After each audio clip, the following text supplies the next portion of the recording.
Welcome to the Whitetail Legacy Podcast, coming in your ear holes. And man, do I have an awesome episode for you guys this week. Talking to Jake Bush. What makes Jake Bush different? Over the last 3 years, this guy's killed a giant on public land, 2 absolute giants, first thing in the season, guys. And I just want to pick his brain and go through those hunts, figure out what he's doing different. And I picked out about 5 or 6 things that I think he does different that is the deciding factor of how he's able to kill this early in the year consistently. But Jake's always a great guest. Appreciate him coming on. Let's get into people that make this possible. We're going to get into the show. Let's start off with Exodus, guys. I want to go ahead and continue the Velvet Fest, guys. That is still going on, guys. Those prizes are going to go all the way to August 19th, guys. So you still got another week to get in there, get that scratch off card, get that 15-25% off your next camera or arrows. Make sure and sign up for that newsletter for Velvet Fest, guys. That email, that Exodus newsletter. They just come out with a second round discount code when this expires. You've been saving your pennies and haven't been able to pull the trigger. That second discount code is out on the newsletter. And make sure and use that hashtag Velvet Fest on social media to win prizes throughout the online event. They'll be sending out Exodus gear to random people that participate. And if you guys are in the market for some new arrows, the Exodus MMT tailored arrows are coming out of the bow smooth as hell, guys. I'm loving them. If you guys want a custom arrow built to your bow specs, your draw length, your poundage, what head you're shooting, what knock you want, what knock fit you want, they go in depth with these tailor built arrows. They're using the highest grade components. Head to their website and you can use the 3D builder to experience the best shooting hunting arrow available, guys. And like always, gotta mention that 5-year, literally half a decade, no BS warranty that Exodus is putting on their trail cameras, guys. I have Exodus trail cameras that are 5 years old, guys, and are still out there ripping. And I know that if they shit the bed this year, 5 years old, I'm going to get that 5-year warranty and get a brand new cam out there. And don't forget about that theft and damage warranty they also have on their cams. So just an all around awesome company. Make sure you follow their YouTube, follow the newsletter, follow their social to get up to date on everything they got going on. All right. Next one, we got 330 Archery. That's 330harchery.com, guys. This is the time of year we've been waiting for all year to get our bows out, make sure they're shooting good, make sure that everything's tuned in, dialed in. Exodus actually just put out a YouTube video with 330 Archery and to say, why should you trade up from a custom bow string? And there's a lot of good things you can put on. I didn't really know about the knock fit a lot especially on the Matthews bows. And that's what I shoot. So gonna get a custom bowstring ordered real quick here, guys. But Tony at 330 Archery, he's got it going on. He can make sure you can count on your bow when you need it the most. 330 Archery bowstrings made from the best material available. They have a super quick turnaround, guys. And they're offering the listeners this discount code for supporting this podcast, a 20% off code using Whitetail 20, all undercase, no spaces, Whitetail 20. If you're about supporting a small town local guy that's just starting out, really grinding out there, trying to make it work, 330 Archery is for you. Visit 330archery.com or reach out to Tony personally on Instagram to place your orders, or if you have any questions at all. That's 330harchery.com, guys. Not last but not least, boys over at Next Level, guys. These guys have been with us year after year.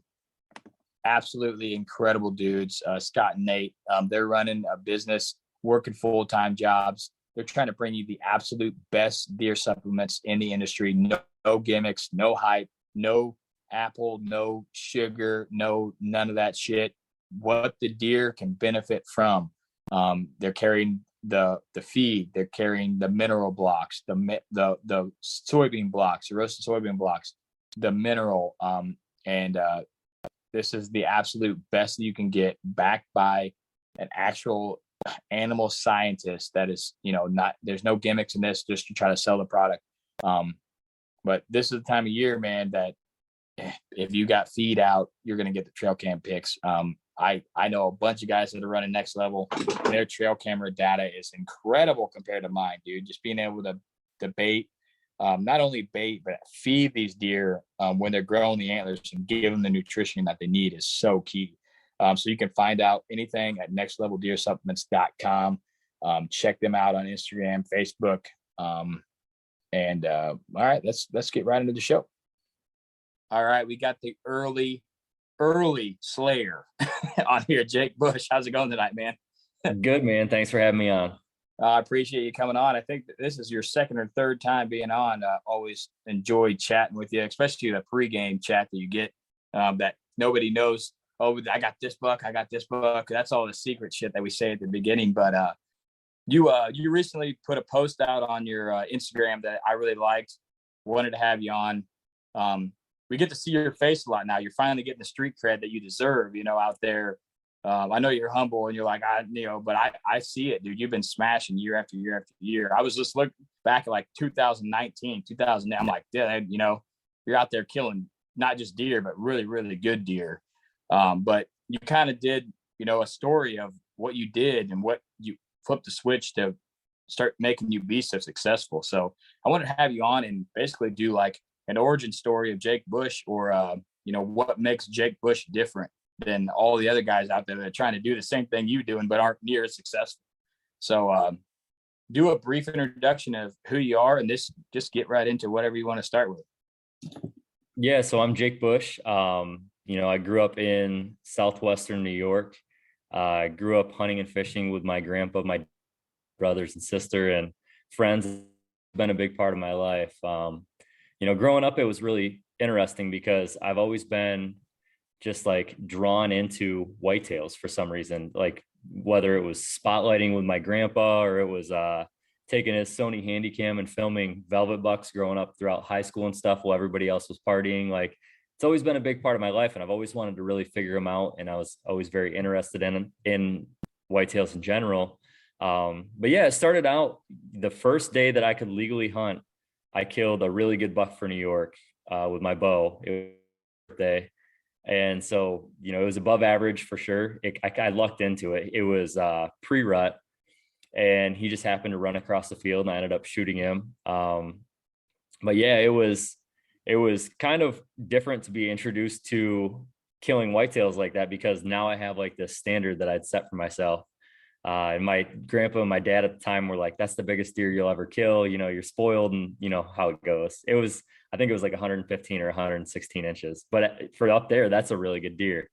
That's evolved over time, obviously. And I've just like found a way to try to chase those deer as much as possible.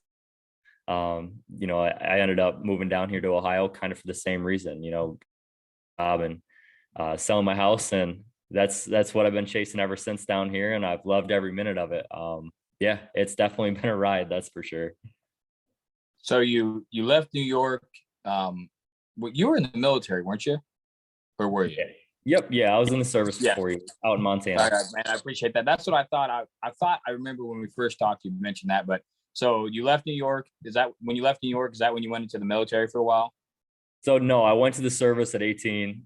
Went back to New York at 22, and this is I skipped this part, but I should have had it in there. I actually, when I moved home, I bought a little hobby farm. It was 30 acres. It had a house on it, and I started the food plot game. And like my grandpa would come out and we'd till up food plots, and it was a lot of fun, but it was also something that became kind of stagnant for me. And it was a small piece, right? Like 30 acres is very difficult to manage. It seemed like the better the food plots got, like the better food plots I put in, the more my neighbor would kill. And so it was working, but he had the bedding, he had the swamp, and then I had the food. So he would hunt the swamp and kill them. But I just had to find a way to evolve. And that was part of that process was, okay, it's time to evolve, get back out on the public, start glassing a lot of fields, start trying to find these deer again. And that's where I started having more success.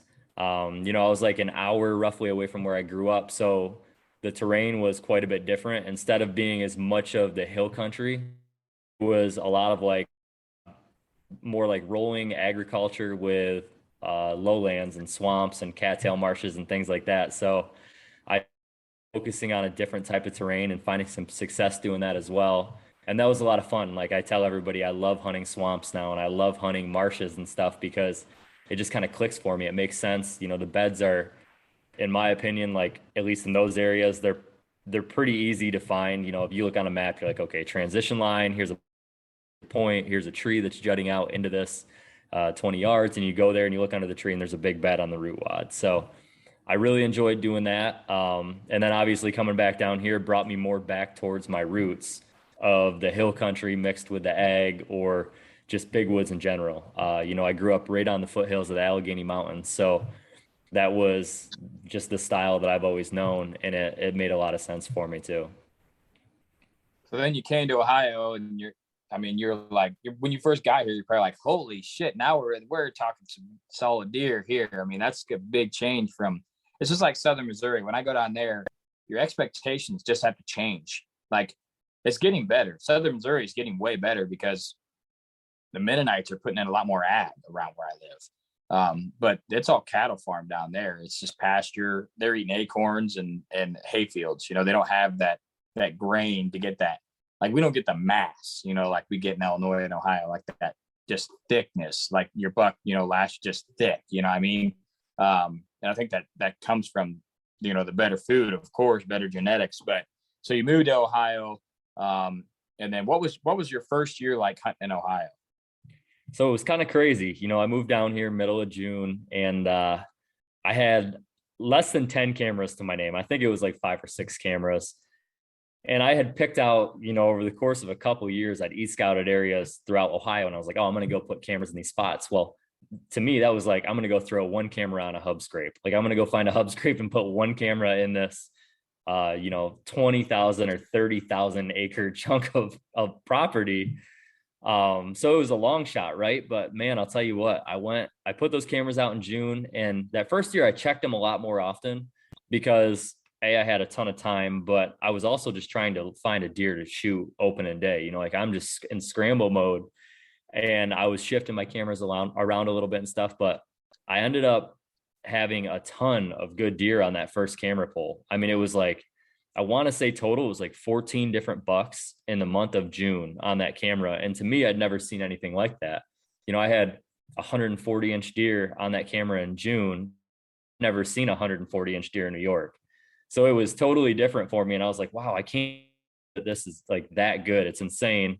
You know, some areas had good signs, some areas didn't have the good sign, but I just kept plugging away, man. You can understand that where you just like, I don't know if it's like OCD or if it's just this like constant wanting to learn and like this seeking of knowledge or what it is, but I just don't really have a quit in me when it comes to whitetails. Like it's all the time. And I just kept, you know, putting boots on the ground. I would bump bucks off the top of ridges and glass them as they ran down through the bottom and try to figure out how big they were.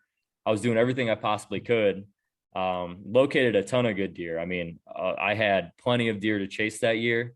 And then it's kind of funny because I made a post and, you know, I was new to social media at the time. I'd only had Instagram for a couple of months, but I made a post talking about how my summer scouting was done. And it was the first week of September. And my buddy kind of chuckled at me, Ethan. And we chuckled about it after too a little. I made that post, and then the next day I was sitting around and I was like, I gotta go scout. Like, what am I doing? I don't have that much intel yet. Like, yeah, I know season's, you know, 2 or 3 weeks away, but you gotta out there. So I got back on my maps and I had another area I really wanted to scout. And it was a really big ridge system. It was gonna be like probably a 10-mile hike day. And so I had to come up over this ridge from the backside of this public property, and then you get really close down to the private and kind of do my loop and then check every point of the ridge that dumped down into that private. Like that was my game plan. So I circled up on top of the ridges and I had seed ticks all over me. You know, Southern Ohio, that's like the thing down here late summer. But I was just having the darndest time out there. It was really hot, you know, mid 90s, and I'm not finding anything for. I'm like, you know, what am I doing out here? But I love every minute of it as much as sometimes you have to embrace that suck. So I just kept going down through the ridges, and I just kept telling myself, just check them all, like get it all done. I know you're thirsty. I know you've been out here all day, but make sure you get to that last ridge. And sure enough, I crossed the second to last ridge down into a bottom, and immediately the sign opened right up. I mean, it was just loaded up with sign. There was big tracks, and I was like, okay, I'm getting into something here. I'm down by a creek. It makes sense. There's food out here. So I ended up getting to that last ridge point, and as I got to the last ridge point, I looked up on the hill and I saw this giant rub. And like, man, I've never seen a rub that big before, and it's early September. Like, what is that thing? So I walk up to the rub, and sure enough, I see a scrape, and I'm like, oh, there's a scrape right there. Like, I bet there's beds on this point. And I take another 2 or 3 steps, and I bust this giant buck out of a bed right there. I mean, close. And he ran off, and deer always look way bigger from behind. But in my head, I mean, I figured he's 160, right? I'm like, that's a 160-inch deer. Like, that's the biggest deer I've ever seen. So I was fired up. But what I did is I stopped in that moment, and I just was like, okay, formulate your plan. You just saw the biggest deer you know of at this point. What are you going to do to make this happen?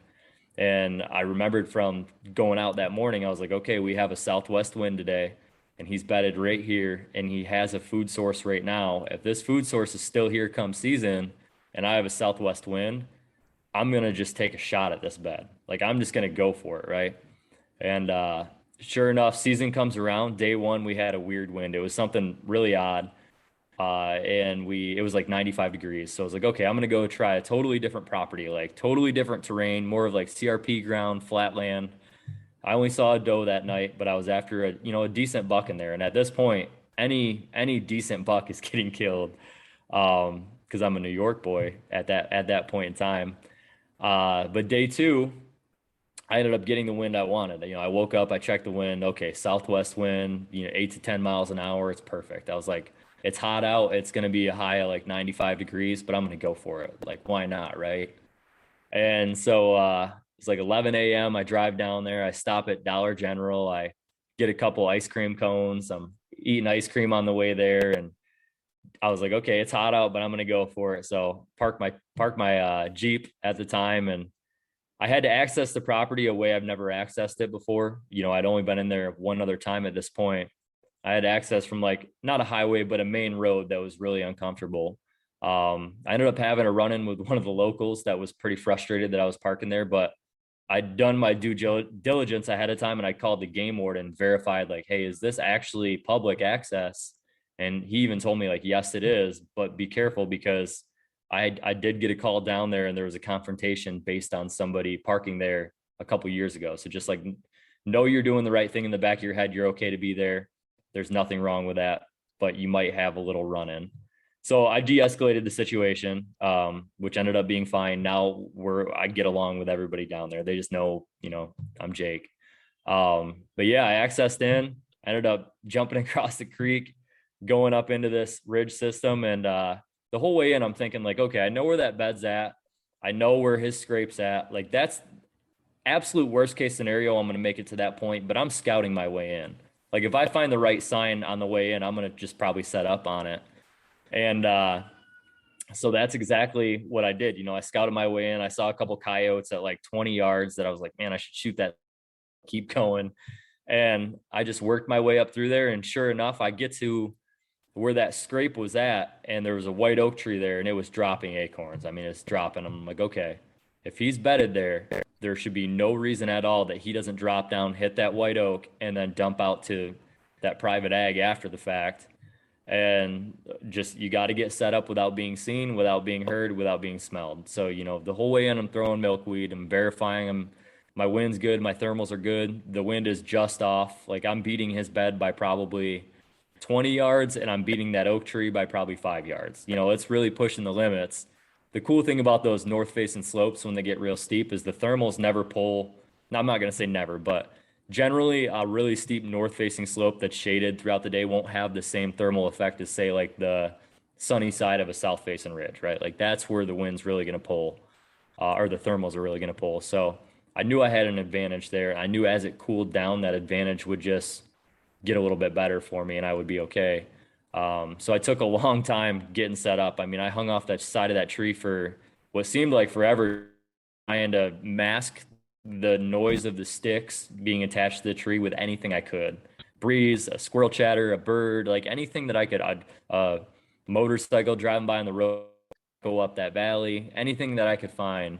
I finally got set up, and sure and long at all, maybe an hour max, maybe less than that. I heard a stick crack, and I look up and I see that deer basically stand right out of his bed, walk down the ridge, and then turn left and come right at me. I mean, beeline right at me to that oak tree at 30 yards. And the rest is history. You know, it was 30-yard shot. I heard him crash within 10 seconds. And at the time I was thinking, man, I just shot a 160. Like, what a giant buck. That's an awesome deer. And then I walk up on it and I was like, I can't believe that this thing is that big. So yeah, day 2, that introduced me to Ohio public land hunting. And just like my 16-year-old buck did when I first got started, kind of spoiled me a little bit. So I get asked the question a lot, like, what do you set your sights on Boone and Crockett deer every year on public land here? And well, I killed one right off the bat. And that's kind of the caliber, like that's the highest of caliber that I'm finding pretty much every year. Like I've been lucky enough the 3 years I've been down here so far to chase a deer of that caliber. And I foresee that same thing happening this year, hopefully with a couple more. Hopefully I'm getting a little bit better at this. But yeah, that's, if you put the work in down here, you can find that caliber of deer. I know guys that find bigger than that down here that work harder than I do. And you close in on them and make it happen. That's why I love being here. It's been an awesome journey going into year 4. And yeah, hopefully it works out.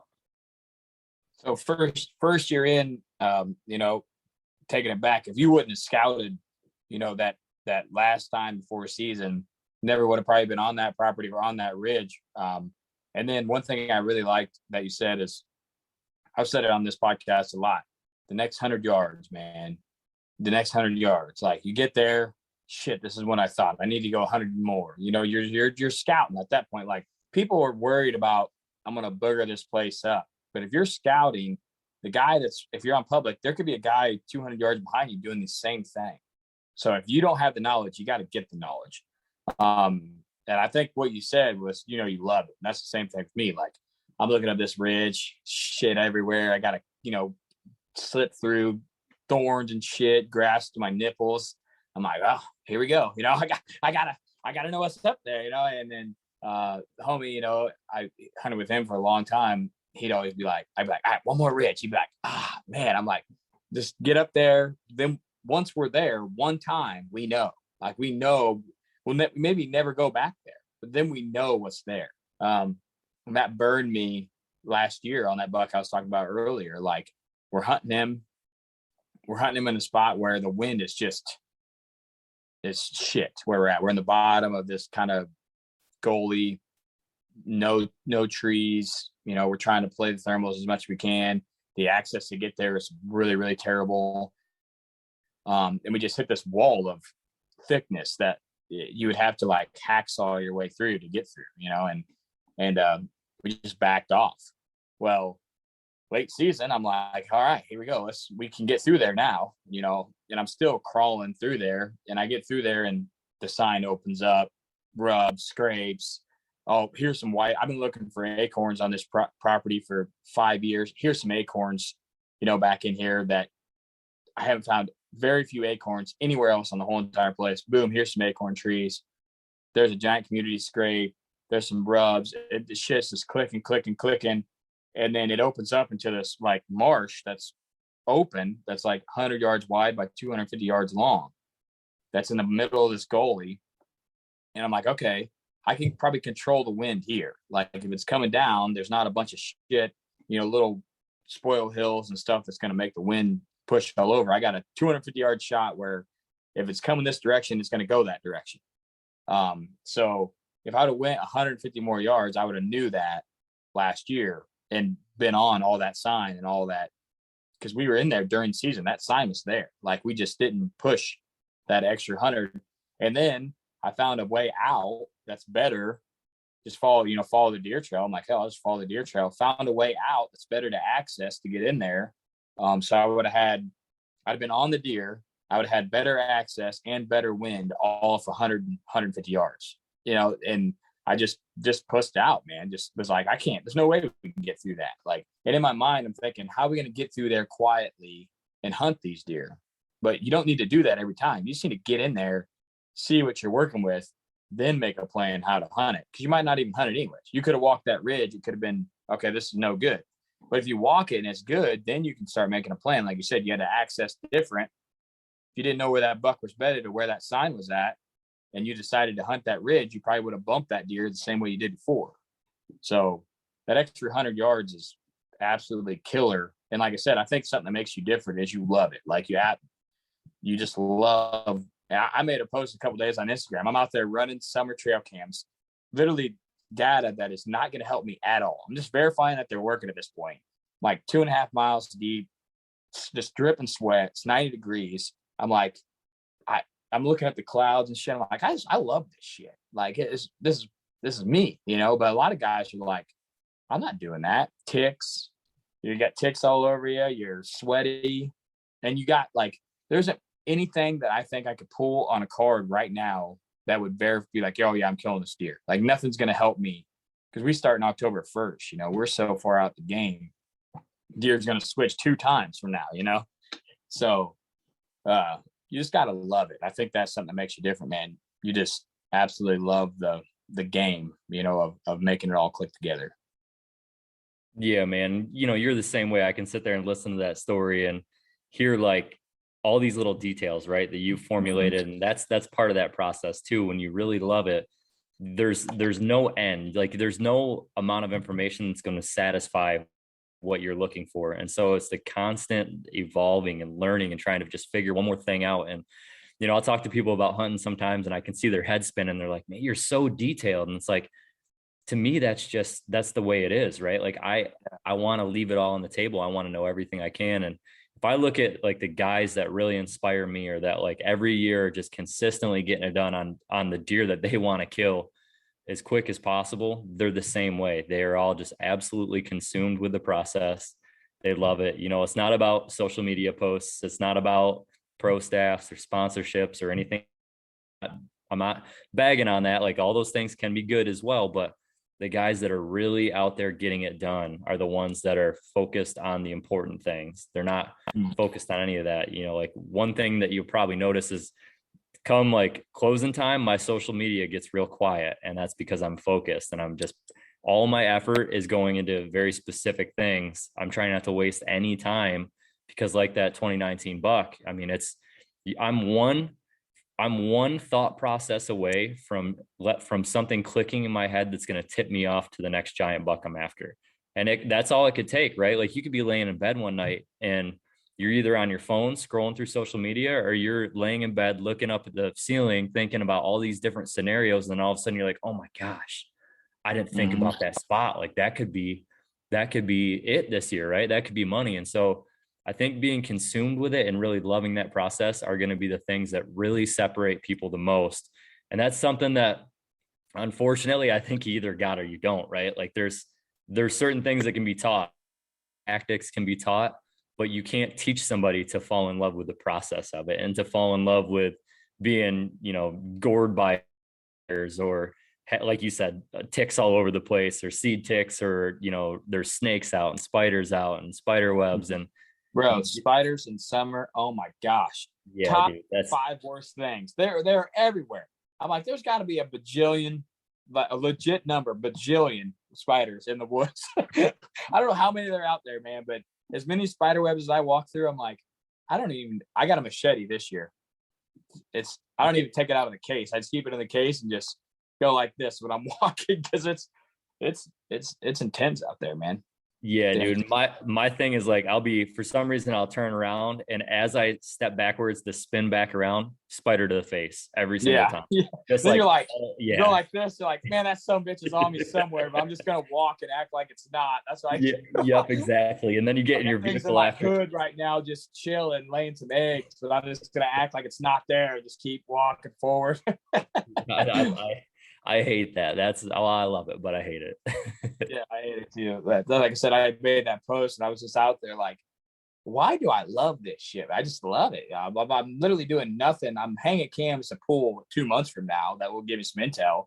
I'm verifying that they're working, but literally not gaining anything to be able to kill a buck at that moment, just absolutely enjoying it, the shit out of it, and you're just, you got to get back to the truck and you got to take your shirt off and your pants off because you're just soaked. You got the AC on high and you're like, oh yeah, that was great. That's good. Then you're like, there's something wrong with me deep down inside, I think, to make me enjoy that. But so you knocked that buck down, the first buck. And I think maybe that's when I first started following you or first seeing you on there. It was excited to, watch the film and everything come together. And then, the next year, same thing happens. And then, last year, another giant ride off the rip. And I watched that film and you really did a good job breaking that down, how you set up and the scenario. And that footage of him coming in, dude, is sick, man. I love that stuff. That's where you're laying in bed, visualizing over and over and over, is that 30 seconds before the shot, how he's going to come out, what he's going to do, and then how much you're going to learn after that deer does that. Let's go into, your second season in Ohio. So just come off an absolute slammer. And now you're going into your second year, and you actually traveled the second year, right? Killed out of state too. I didn't kill out of state second year. Last year I did in Kansas. Yeah. Last year you did. Okay. So second year, you're coming off the slammer. You're going into season. What flipped the switch that year to make it, you get done as quick as you did again? Well, it took a little longer, but it was still pretty good. I actually got stuck in the rut for that one. But man, I was close on, I mean, I'm talking like, the more I look at his photos after I've killed a couple big ones now, the more I look at those photos, I'm really thinking that he was maybe even low 180s as a typical 10. Just a beautiful public land deer. I mean, he was wide. He had beautiful white antlers. I really wish I would have got him on film. I had the camera pointed at him at 60 yards, but I was like, probably 2 inches too low with that camera. So all you could see was the bottom of his feet. But so to be honest with you, that second season, I came out of the gate maybe a little bit too cocky. And that was one thing that really, I've been humbled a lot, and I'm really thankful for that, because it's made me work a lot harder. And I think that that's something that I'll continue to do from now on. First year, I was like, oh, that was day 2, right? Like, man, like it's like New York was for me. But I shortly realized that there's a lot of factors that play into that, and that you can't let your guard down. That was the thing that I did, is I let my guard down. So I get in this area, summertime, scouting around, find a really good hub scrape. I pop a camera on it. And at this point, I had more cameras. This area, I actually had 2 cameras stolen the year before. So I hung them really high. And right off the bat, I mean, I checked that camera and I had that giant buck on it. But I had a lot of other good bucks on it. Like, I found a shed off a low 140s buck. And so I had that buck to compare with the giant, and he just dwarfed that deer. I mean, it wasn't even close. And so I was really excited. I'm putting a game plan together. I think I got it figured. Hit me a little bit that year where I bought my house early October. I actually got in a car crash the second day of season and totaled my Jeep. And so I just had some stuff going on, right? Like, I kind of got in my own head a little bit. I wasn't necessarily thinking about everything as clearly as I probably should have been. And what ended up getting me, this is where the details really matter. So I went in to hunt this deer on a southwest wind. And that's like, I knew where he was bedded. I knew where his secondary food source was. I knew where his destination food source was. I knew where his scrape was. I had this deer pretty dialed, and there wasn't a lot of bedding locations in there. So I was like, yeah, I'm going to go in and kill him. Like, I'm going right after him. Right. And I tell myself that all the time, but it works out every once in a while. But so I tell myself the same thing. I'm like, going in, I'm killing this deer. And so I went in. That was the day after my accident, and looking at my phone, and I checked the wind, and I said, okay, yeah, southwest wind, right? The thing I didn't do that I always do is break out the hourly and then check multiple apps. So I just checked the main, like the Weather Channel app, and it said Southwest. And I didn't think anything of it. If I would have paid attention and paid attention to the details, like that's like I do because that's my game, I would have realized 6 p.m. we were going to get east wind. It was going to shift dead east, so 180-degree wind switch.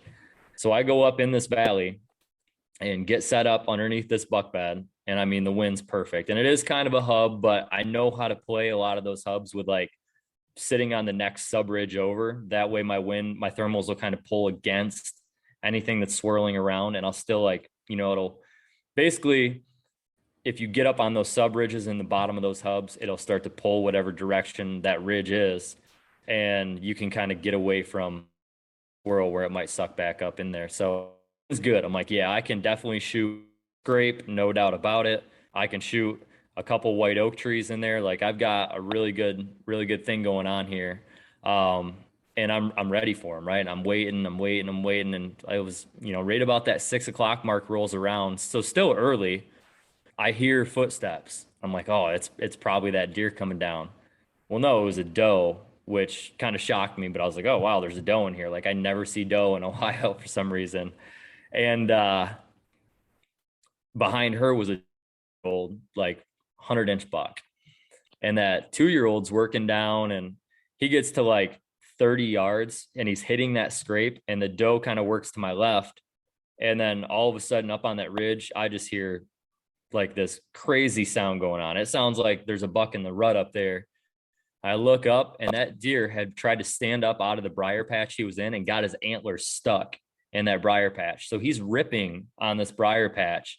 I mean, I'm looking at this thing like jaw drop, right? And I was like, oh my gosh, his big white antlers. I mean, his beams were so long and his tines were so spaced apart that as he would turn his head in that briar patch, it was just like a rake, like a big white rake on top of his head. And I was just like, oh my gosh, like this buck is coming. He's coming. I'm going to get him, right? Like I got him. And sure enough, he gets out of that patch and he turns directly towards me and he's coming in on a string. I mean, 80 yards, 70 yards, 60 yards. Well, all of a sudden he hits 60 and I feel that wind hit the back of my neck. The wind hits the back of my neck and that doe blew out. She was the first one to blow out and went off. That 2-year-old was in the V of a tree. And I made a post about this on Instagram. You can see the picture of the 2-year-old staring at me, but he's like, how they turn their head to the side a little bit and then they'll look up at you. He did that whole move where he's looking at me in between the V of this tree. And I was in a saddle and he caught me trying to spin around. I grabbed my bow. I tried to do the spin.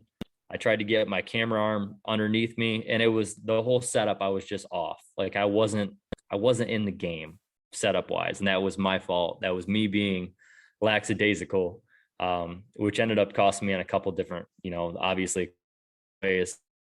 Yeah. So that buck busted me. And then that big giant buck staring at that 2-year-old. So giant bucks at 60, 2-year-olds at 30. I'm sitting there looking stupid in the tree pretty much. But yeah, when that wind shifted, all those deer blew up on that ridge. And I'll never forget that deer snorting was like the most nasally, just weirdest snort I've ever heard. And I've heard that one other time. And I told myself, I was like, that's a big old giant buck because it was like nothing I've ever heard before. I ended up having a couple encounters with that deer and I was just off on him. He had my number. I saw him in the rut, and he was chasing a doe. And this is actually a really crazy story. So I started getting on some better deer. It's like early November and I set up over top of a different bedding area, which is at where I eventually killed my buck. But so I'm set up over the area and it's like a logging road that comes down the side of a ridge. And, I hear just, same thing. It just breaks loose up there on the ridge. And I'm like, what the heck is going on? And I hear like this roar and this buck is roaring at this doe back and forth for like 20 minutes before I get to see him. And I mean, I'm shaken by the time he comes out and I'm a mess. And here comes this doe and he picks his head up behind her and there he is, those big white antlers coming right at me again, right? And the doe's closing fast and I'm like, here's my chance. Like he's coming directly at me. And I'm getting ready. I get my bow. I get spun around. I'm fired up, and the doe stops dead in her tracks at like 40 yards. Buck's right behind her. I'm like, what the heck is going on? Well, it looks like she's looking at me, and I'm on the side of a hill, so like I'm a little bit lower. Well, what she's looking at is a possum that's having a standoff with her at 5 yards. And this possum is like standing up to this doe, and she was like, "Yeah, I'm not dealing with that thing." And she tears down into the bottom and up the ridge, and they were out of my life. I never saw them again that year. That was the last time I saw that deer.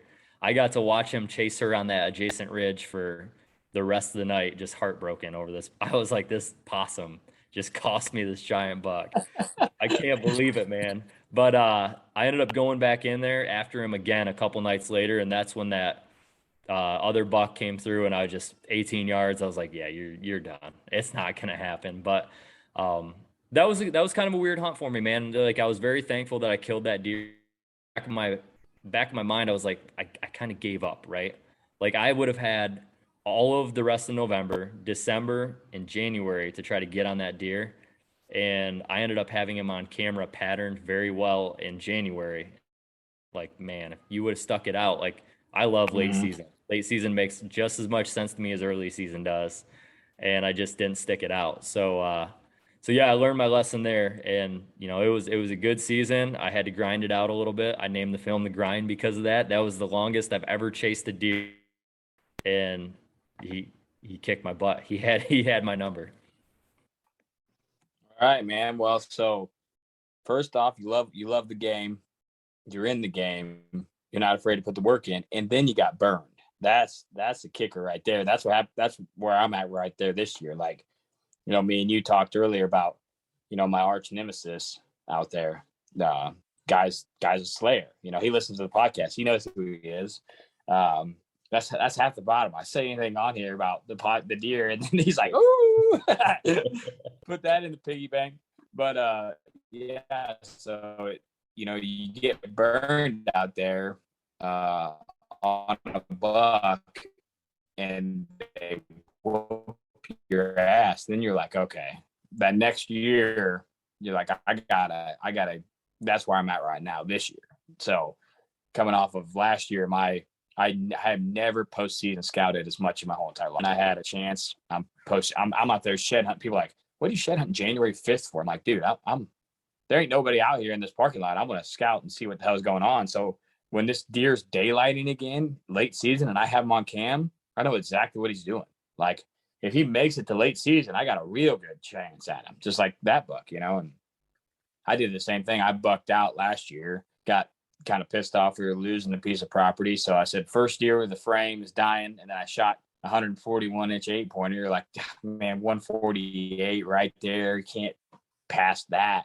So, and then late season, I got all the food plots. This buck, the Giants daylighting. I got 3 or 4 other bucks daylighting, morning, evening. I'm like, I can hunt 3 or 4 different properties right now and kill a buck, have an opportunity to kill a buck, but I don't have a tag. So that's something I'm gonna have to really decide this year. If like, do I hold out and wait late season for this buck, or do I, if 2 solid bucks come by, do I, fill my tags? But it's gonna be hopefully what you want to do is what you do. You just want to kill them early and get it out of the way, and then the rest of the year you're like, yeah, I'll kill another solid buck, but you get the one you want done. So I like that, man. That's the same thing that happened to me. I got burned. I've been hunting a giant, got shot, hunting another giant, got shot. Like I got to stop being passive, and I'm hunting them hard, but I don't know.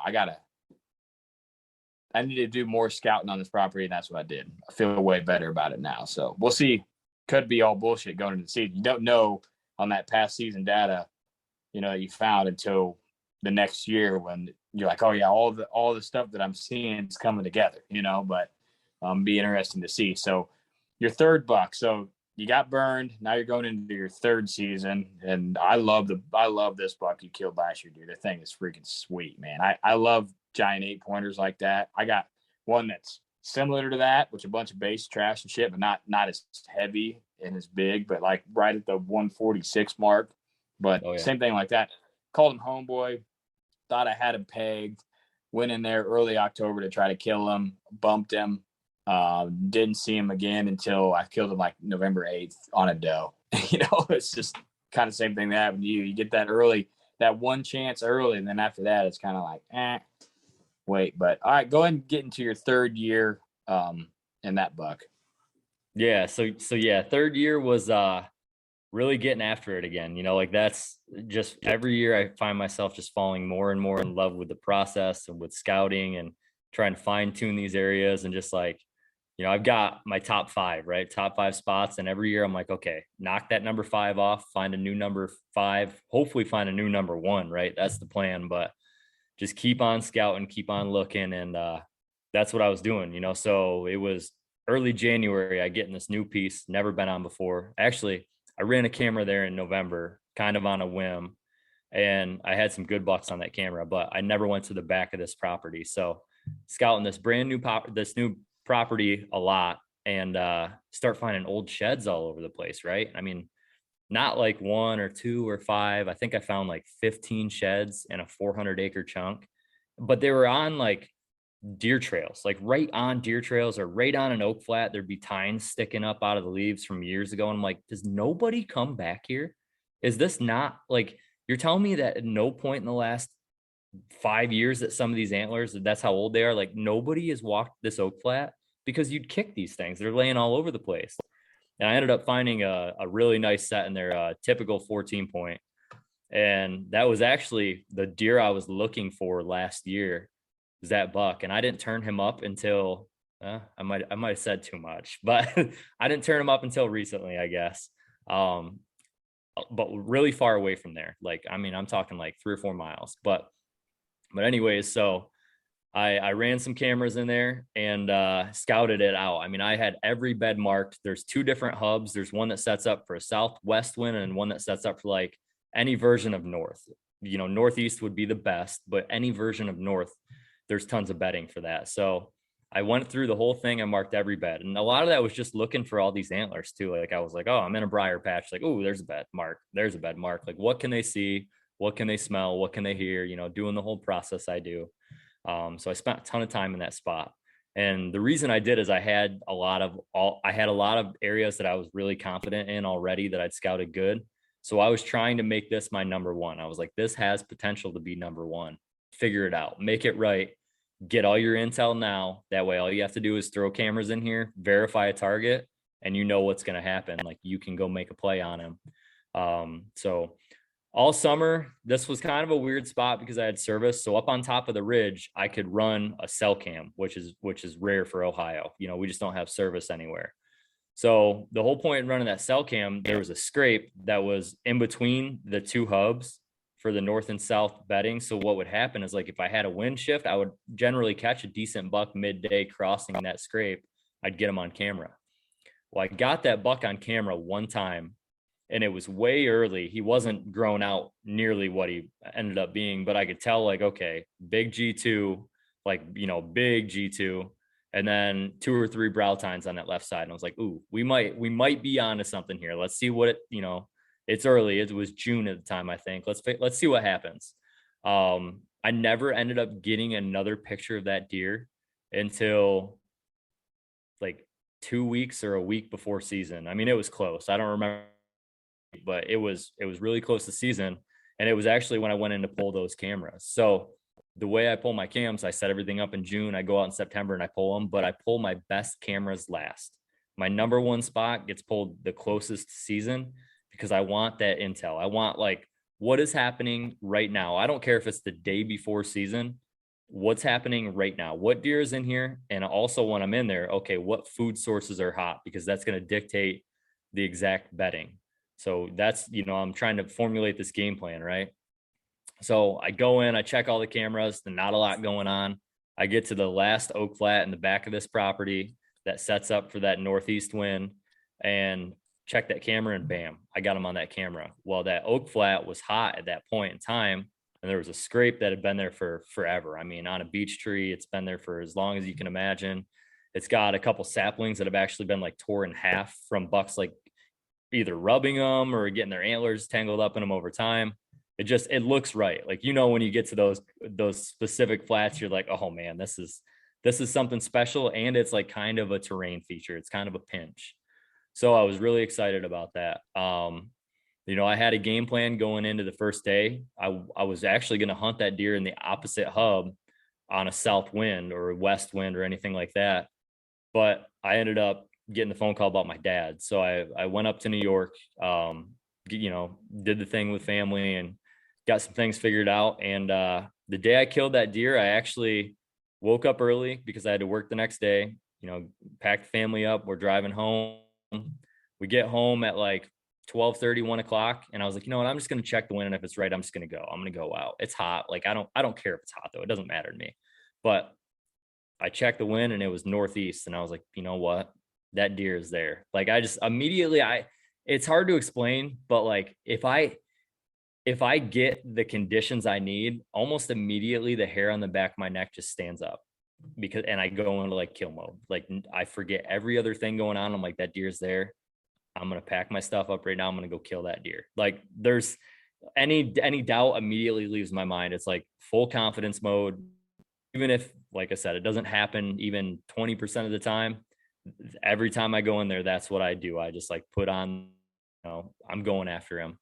It was a long hunt though. That spot was really far access back. It was almost 2 miles. I had to circle way. I had to run like the edge of the public private boundary for quite a ways. I mean, almost like half mile, 3/4 of a mile, something like that, before I could make this big loop. And then I was actually J hooking in on that deer. The cool thing about this is when I was on that boundary, that is an eastern facing slope that sets up really good for a west wind, right? So that deer beds there on a west wind quite a bit. So, or other bucks too. Like there's a lot of deer that bed in that area. So I told myself, I was like, he could be bedded there, but a deer like that, of that caliber, that's 6 or 7 years old, is not going to put himself at a disadvantage like that. And with this wind, I could basically, if I was quiet enough, sneak up on him and poke him. You know what I mean? Like he's just not going to do that. Like in my head, that's my thought process. Is that wrong a lot? I'm sure, but that's what I tell myself. So what I wanted to do is navigate through those beds the best I could without like overly bumping a deer. And I told myself ahead of time, you're probably going to bump one, but it's going to be like a satellite buck or a doe, and just let it happen. Stay true to your path, get back on that flat, what one to hunt. So that's what I did. I got in that briar patch on that eastern facing slope, and I bumped a deer right down in that bottom. And I told myself, okay, keep going. You thought that this might happen, so you just got to stay true to it. And I kept going. I get down in this bottom. I circle back around a little bit and I sit down. And what I was listening for was just like, what oak flat's hot? Like, find the hot oak flat. That's the one you're going to hunt. And what helped me what tipped me off to the oak flat being hot was actually a bunch of squirrels. Like, there was one out of the few oak flats there, like these fingers, that had a bunch of squirrels on it, right? And they were just going crazy. And I was like, well, that's where that's where the white oak acorns are at right now. And I could hear them dropping too. And so at that point, I was like, okay, well, figure out which one is dropping the furthest up that ridge and make sure that you can shoot that, right? Like, I want to be able to shoot the first food source he's going to hit when he gets out of his bed. Well, the one that was dropping put him about 80 yards from his bed, and he was bedded in a briar patch on that northeast wind. So I had to like crawl up the side of this ditch and then barely poke over that, get set up on the backside of the tree. I picked a tree with no cover. It was a little bit bigger, but I was on the backside. I turned my DS5 tree stand around, saddle hunted out of it. And, I was set up pretty early, and it didn't take long for a few does to funnel down. And I got lucky because the wind was blowing northeast east at that point in time, so that I was bulletproof, wind wise, thermal wise. I had everything working to my advantage. The big nanny doe actually looked up at me and saw me, and I was at like the standoff for like 15 minutes on these deer, and she ended up like working to my south a little bit, and I just flinched at her, and she ran off. She ran south and never blew and was gone right out of my life. And that whole process of dealing with the does, at some point that buck had gotten up and he started working towards the flat. And I looked back to my left, and I saw a brown deer circling around like the front of the ridge, like where basically your knuckles of your hand. And then if you had like 4 fingers out, circling around that knuckle right down the ridge I'm on. And I never even had to pull the binos up. Immediately, I could see the big white massive antlers, and I could see the kickers off his G2s. I was like, that's him. That's for sure him. And I got the camera turned on. It was already focused on the scrape, so all I had to do was hit record. And I drew back pretty early. My bow was squeaking like crazy. I got a new rest this year because that was driving me nuts. But I get my bow drawn back, and he came in and hit that scrape, and I'm fully drawn back. And then I remember telling myself he's going to leave that scrape. He's going to clear that one tree, and you can see him duck his head in the video. And don't shoot the 1/4-2 shot until he puts his right foot forward so that shoulder blade's pulled forward. And that's what he did. As soon as I got pressure on my thumb release, and like, I know you're not supposed to command it, but I've gotten to the point where, like, these close shots, when I get that foot forward like that, I already have pressure on it. I'll generally like speed up that pull to basically command style, right? And so he stepped forward, shoulder blade comes forward, command style right through the top of the scapula, and he ran 30 yards and fell right back down the hill again. And I was just tore up, man. You can imagine.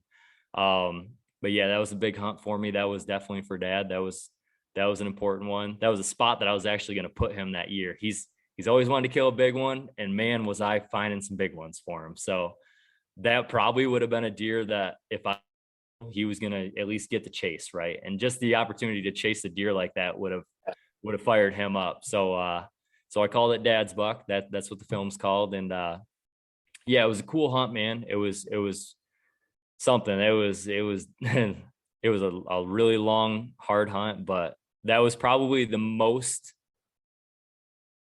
I would say my most successful hunt for me. You know what I mean? Like, it just, everything came together.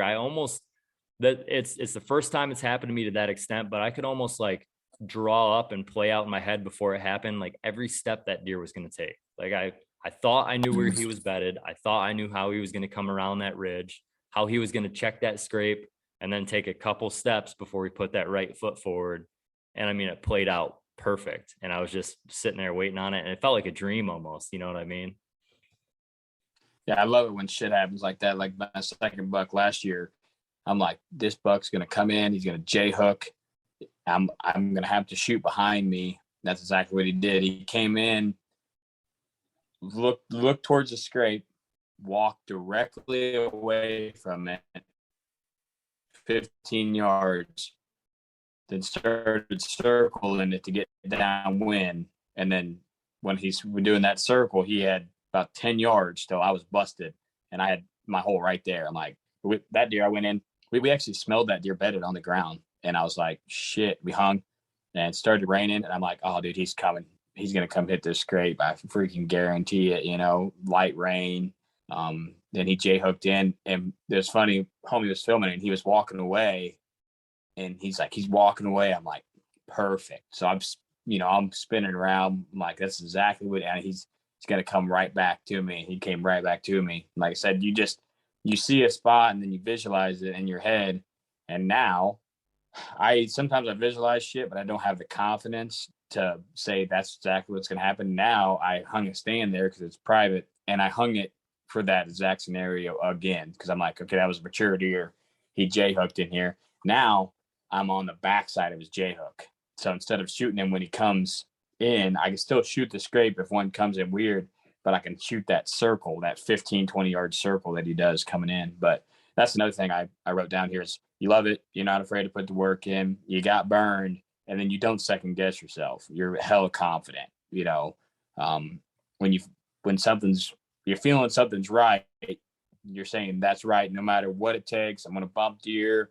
The situation might not be perfect, but he's there, and you're confident enough to go in there and kill that deer. So if I'd say, just a small list of what makes a difference, you love the game, 100% in it all year round. You're not afraid to put in the work. You're not satisfied with the spots that you have. I think that's where a lot of people I wrote that down. A lot of people get kind of stuck is, man, I killed a buck. I'm always killing okay deer here. I'm not going to leave this spot. You're never satisfied. You're always trying to find that number one spot. You got burned that second year on a big deer, realize that, hey, I got to kick it up a notch. And then you're 100% confident in everything that you do.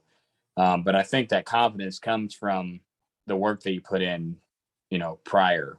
A lot of people, the word on the street right now, what's your season look like? What do you got going on? How are you confident? And I'm slow playing it to everybody right now. Like, I got hella confidence on this deer because all the postseason scouting I did. I'm feeling real good, but you don't want to throw it all out there right off the rip. You want to say, hey, I did all this after you kill them. Be like, this is how it went together, but I did all this before it all came together. But I feel like that's the key right there is, you know how to read a spot, and then when shit clicks in your head, you're like, okay, it's time to go. And I know that, having you on now and the past times and what you've done over the few years, you're not going to give up either. No matter what going on, you had your situation with your dad, you're on a new state. No matter what is going on, you're going to be hunting, and that's why I think you're a killer. Those 5 reasons. You don't let anything stop you. You're going to be out there just trying to get it done.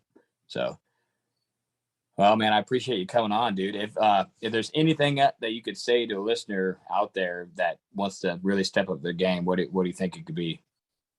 I think, those 5 notes you had are pretty good start. The big one for me is really love it, like fall in love with the process, because it's going to take a lot of that process to get really good at this, right? There's going to be a lot of highs and lows on the confidence side of things. A lot of that confidence does come from failures. We don't talk about the failures very often, right? I talked about one today. If that deer's still alive, which he could be this year, that failure might be exactly what gets that deer killed 2 years later down the road. You know what I mean? So but I would have, if he is alive, you bet that I'm going to have extreme confidence going into that spot that I know exactly what that deer's doing. And that's based off of that failure. And that's kind of how, my mentality's been in general, is like fail. Okay, well, this didn't work. But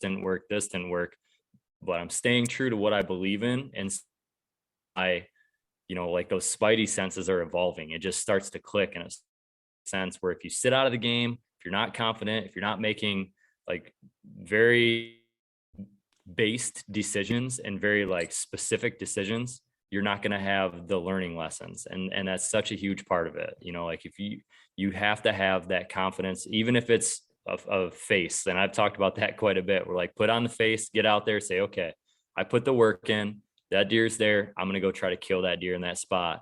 And I'm going to do everything. If it doesn't work, I almost guarantee you're going to learn some really good lessons doing it. And there's always that chance you lay them down day one. Yeah. Epic, man.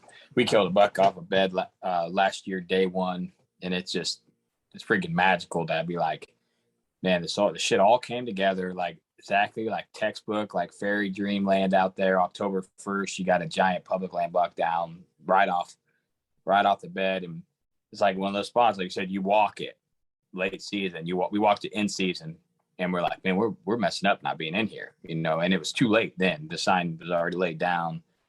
You could tell it was early sign. We went back in there late season, scouted it, found the bed. I'm like, God, dude, this is like this is the perfect spot for a deer to bed. It's just absolutely like textbook. He's not very far from ag. He's right up against the cattails on a lake. There's a big washout, like where the rain had just basically washed out this giant drop off. And he's coming up this slope, and he can smell anything before he gets to the top. That wind comes right over the slope all summer long.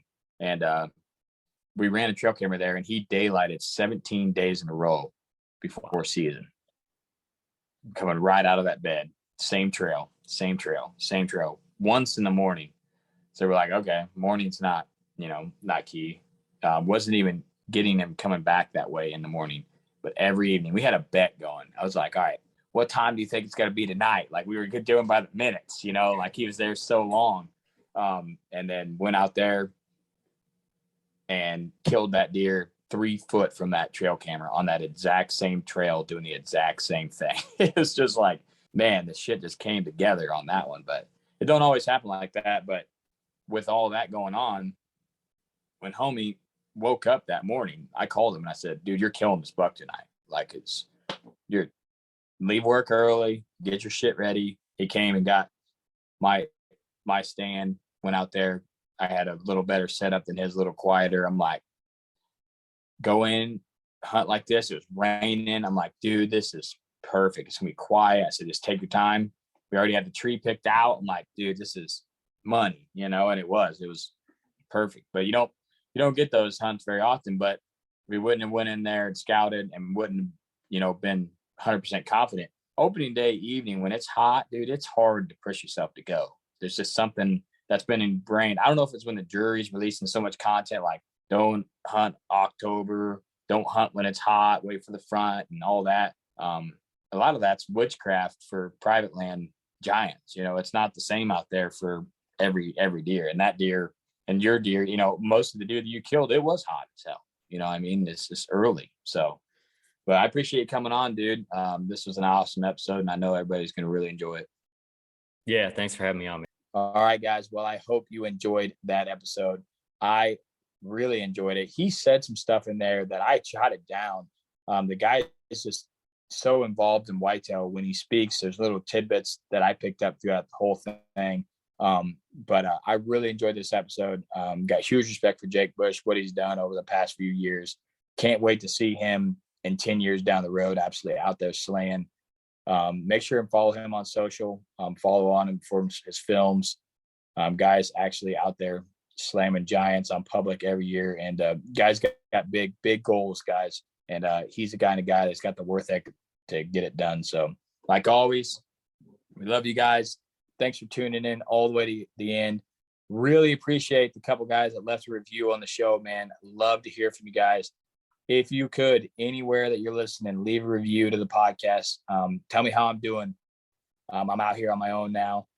Just to let you guys know, for listening all the way to the end, homie has decided to step away from the podcast. We're still best friends. Nothing going on there. Just got burnout on it. Wanted to start to focus on family time. Been getting a ton of messages about where he's at on here. But it's just going to be me from here on out, guys. I love this. I'm into it. I'm in for the end, man. I have no signs of stopping anywhere in the future. I'm just going to keep plugging along, keep learning, keep releasing episodes like this for you guys to listen to. I love you guys. I'm here for you guys and for me. I'm dedicated to bringing you guys a podcast every Wednesday at 11 a.m. Central Time. I apologize for not getting it on Spotify. Like I said, I am covering everything related to podcasts now, all the social media, all the ad reads, all the uploading, all the cover art, everything. So there's going to be some growing pains. I got some gear coming to make it more sufficient and take me way less time, because it's a huge time right now. But I'm not going to let that stop me. I'm going to keep releasing episodes and putting them out there for you guys. Like always, love you guys to death. Appreciate you listening to all the way to the end. Try to leave a legacy, try to do the right thing. And Whitetail Legacy is out until we're coming in your ear holes next Wednesday at 11 a.m. Central Time. Thank you guys.